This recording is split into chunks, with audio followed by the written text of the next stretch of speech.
भारत के धमाके 11 तारीख को उन्होंने धमाका किया और 11 से 28 मई तक का जो वक्त था वो गुजारना मुश्किल हो चुका हुआ था। भारत के लीडर्स, भारत की तरफ से जितने भी वहां पे आप देख लीजिए कि जितने भी उनके करता धरता लोग थे, वो पाकिस्तान को इस हकारत की नजर से देख रहे थे और हकारत अमेरिका के बारे में बातें कर रहे थे। लगता यूं था कि जैसे पाकिस्तान कोई चीज ही नहीं है दुनिया में। तो हम ना नसर से डरते हैं ना नसर के बाप से डरते हैं, ये आपको मैं बता दूं। और नसर का जवाब हमारे पास असर है और हमारा असर इतना ज्यादा होगा कि पाकिस्तान का नामो निशान मिट जाएगा। ये मैं आपको बता देता हूँ अगर आप न्यूक्लियर आर्म्स रेस के बारे में बात करेंगे। या पाकिस्तान एटमी मुल्क तो है, लेकिन पाकिस्तान की मईशत पीछे रह गई। पाकिस्तान में जो दूसरे सेक्टर्स हैं वो तरक्की में बहुत। यहूदी बनाम मुस्लिम विवाद बना दिया गया था और पाकिस्तान को यह आशा थी कि इजराइल के विरोध के नाम पर सारे मुस्लिम देश उसके पीछे खड़े हो जाएंगे, पर हुआ उसका उल्टा। बांग्लादेश ने इजराइल को मान्यता देने के लिए एक कदम बढ़ाकर पाकिस्तान के जले पर नमक छिड़का है। क्या है इसकी पूरी हकीकत, आइए सुनते हैं।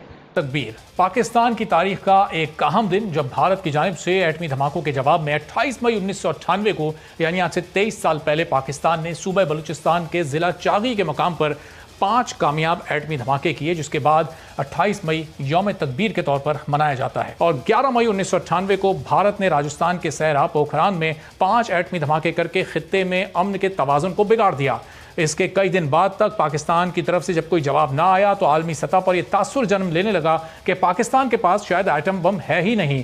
उस वक्त हुकूमत पाकिस्तान में मौजूद कुछ लोगों का यह ख्याल था कि अगर पाकिस्तान ने एटमी धमाके कर दिए तो आलमी बरादरी पाकिस्तान पर इक्तिसादी पाबंदियां आयद कर सकती है, जिसके मुल्की मईशत पर बहुत बुरे असरात पड़ेंगे। इसके अलावा अमेरिका भी पाकिस्तान पर काफ़ी दबाव डाले हुए था और पाकिस्तान की हुकूमत को धमकियों के साथ साथ लालच भी दे रहा था। तो अमजद शरीफ साहब, ज़ाहिर बहुत ज़्यादा प्रेशर था बड़ी बड़ी ताकतों का पाकिस्तान के ऊपर, खासतौर पर अमेरिका का। ये इस हद तक प्रेशर बर्दाश्त करना, फिर एक एटमी ताकत बनना, क्या समझते हैं ये कितना बड़ा पूरी दुनिया में?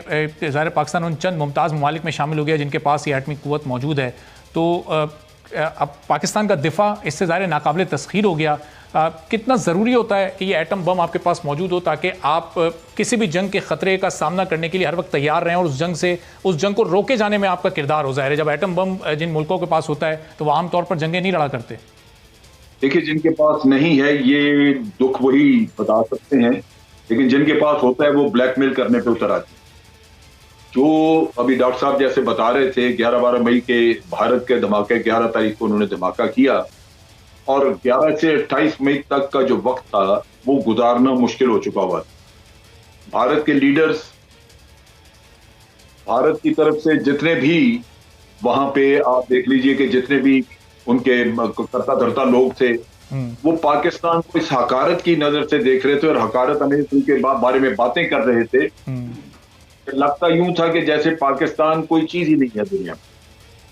तो उस जमाने में फिर स्टडीज की गई और हर में हमें हर दफा ये अंदाजा हुआ कि हमारे ऊपर मुश्किल आएंगी धमाका करने के बाद, हमारे भी लगेंगे सब। लेकिन पॉलिटिकल डिसीजन यही होना चाहिए कि हमने धमाका करना है, क्योंकि अगर आज हमने नहीं किया तो फिर दोबारा हम कभी नहीं कर सकते। लिहाजा ये एक फैसला हमारी कमांड लीडरशिप मिल के किया गया और ये तय हुआ, मैं उसको जब वहां मौजूद था, फिर ये तय हुआ कि जनाब हमने धमाका करना है और उसमें फिर और भी फैसले किए गए, जैसे फ्रीज किए गए या कुछ एक्शन किए गए। लेकिन ये फैसला जो था वो ये बड़ा ही दानिशमंदाना फैसला था। मैं समझता हूँ कि ये फैसला है जिसने आज दिन तक हमें इंडियन ब्लैकमेल से बचा के रखा। सही, लेकिन हम देखते हैं कि जो दीगर सारी एटमी ताकतें हैं वो दुनिया में बड़ी ताकतों के तौर पर शुमार होती हैं, बड़े बाअसर ममालिक में उनका शुमार किया जाता है। पाकिस्तान इस दौर में क्यों पीछे रह गया? पाकिस्तान एटमी मुल्क तो है, लेकिन पाकिस्तान की मईशत पीछे रह गई। पाकिस्तान में जो दूसरे सेक्टर्स हैं वो तरक्की में बहुत पीछे रह गए। इसकी क्या वजूहत हैं, अगर मुख्तसरन आप बता सकें? देखिए, इसमें सबसे बड़ी मुश्किल तो हमारी अपनी इकोनॉमी की है। जो कौमें मकरूज हो जाती हैं और दूसरों के कर्जों पे जीती हैं, उनको अपना वकार खोना पड़ता है, कंप्रोमाइजेस करने पड़ते हैं, वरना उनकी मुश्किलात इतनी बढ़ जाती हैं कि वो अपने मुल्क को चलाना उनके लिए मुश्किल हो जाए। तो मैं समझता हूँ कि स्टेज के ऊपर हमारे लिए सबसे बड़ा सबक ही यही है कि जितना जल्दी हो सके हम इकोनॉमिकली अपने आप को इंडिपेंडेंट करें, ताकि कर्जे उतर जाएं और कर्जे आइंदा लेने से गुरेज किया जाए। अपनी चादर उतनी फैलाई जाए या अपने पांव फैलाए जाए जितनी चादर है उससे आगे ना जाएं। मैं ये कहना चाहूंगा कि ये 1974 की बात है, मैं फौज में था जब ये स्माइलिंग बुद्धा हुआ था, और 1972 में भुट्टो साहब ने फेमस ये वाकयात कहे थे कि हम तो घास भी खाएंगे लेकिन एटम बम जरूर बनाएंगे, और अगर 1000 साल भी हमें घास खानी पड़ी तो हम खाएंगे। लेकिन कमर चीमा साहब, मुझे बड़े अफसोस का कहना पड़ता है कि भुट्टो साहब ने कहा तो सही, आपने एटम बम बना तो लिया, लेकिन एटम बम बनाने के बाद तो घास खाने की नौबत नहीं आनी चाहिए थी ना। एटम बम बनाने के बाद भी आज पाकिस्तान में घास खाने की नौबत आ रही है, तो क्या फायदा हुआ एटम बम बनाने से, मैं ये जानना चाहूंगा। यहां तक बात कही आपने, हमारी क्या रिएक्शन थी, और हमने कहा कि खित्ते के अंदर बैलेंस ऑफ पावर